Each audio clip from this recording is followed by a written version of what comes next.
Hi, it's Big Momulger here. Got a quick unboxing video for you. As most of you should be able to tell if you're watching this on a PC, it's the EVGA GeForce GTX 780. It's got 3GB GDDR5. It's got GPU Boost 2.0, Active Cooling Extreme, and this is the superclocked edition of the card. Now, just before I do unbox it, I'm going to run you through a few of the technical specs. This card will draw a maximum of 250 watts of power.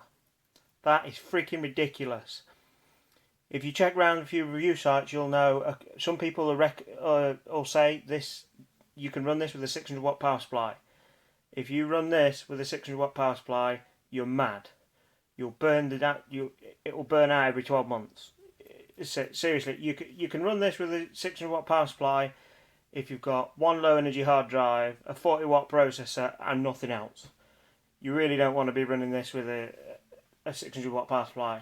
The PC this is going in has got a 1200 watt power supply. Personally, I wouldn't recommend anything less than a 750 for this. It's an absolute monster card.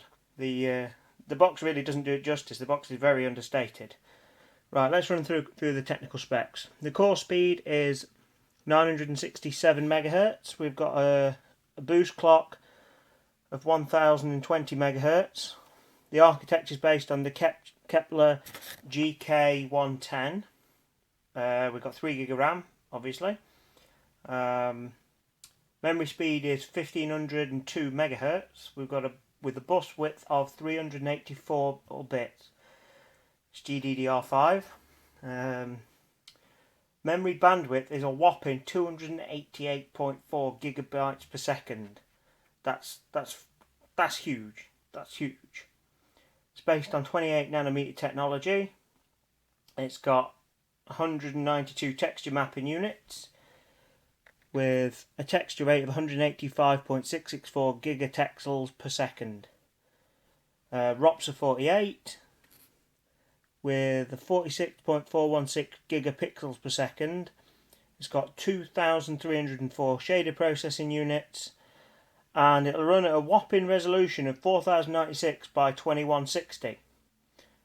This is pretty beast. So you get this, you're going to be ready for 4K monitors. It's got 2 DVI ports, a display port, and a HDMI port naturally. Anything at this end that hasn't got a good selection like that is serious waste of money. This card is actually faster than a stock Titan, which, considering the price point it's at, is absolutely mad. It's at the supplier I got this from, it was about £100 cheaper than the cheapest Titan, and this card's faster. So it's brilliant value for money. Right, let's get this unboxed.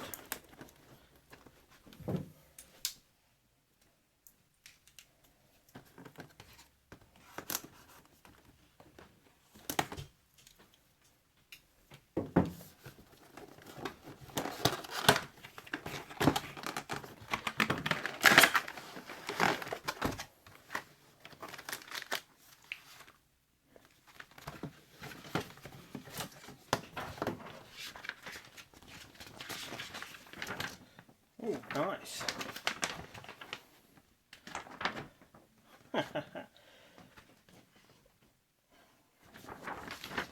Right, first off we've got a lovely poster that comes with it, which should just about be able to get in. I'm at a bit of a tight camera angle. That's going on the wall.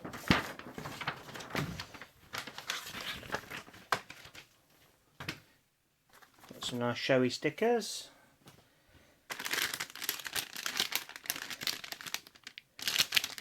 Six-pin power cable, just in case you haven't got one.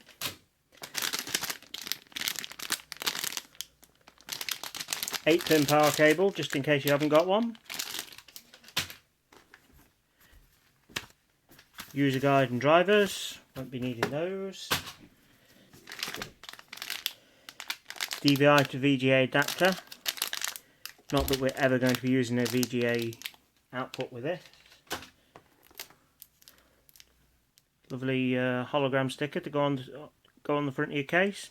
Show off. This thing is really heavy, as you'd expect.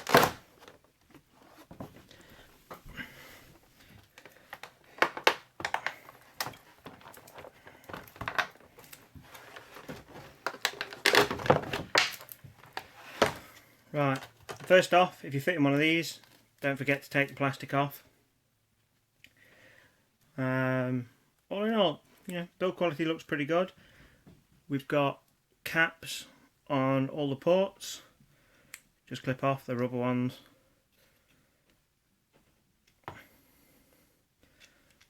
So just a nice neat little touch. We've got a 8 pin and a 6 pin power connector. You can see them okay. Just showing that this card uses an absolute monster amount of power. All in all, it's pretty nice. One thing you should be wary of if you're thinking of buying one of these, it is an absolutely huge card. You're not going to fit this in a small case. This is going in a pretty big case. I forget what exact model, but do check the size of your case before you go fitting one of these. You don't want to get one, go to fit it in your case and just realise you've spent a ton of money on what's effectively going to be an ornament. Right, I think that should about do it. I'll post a review video a little later with some benchmarks and details on my blog. So keep your eye out for those.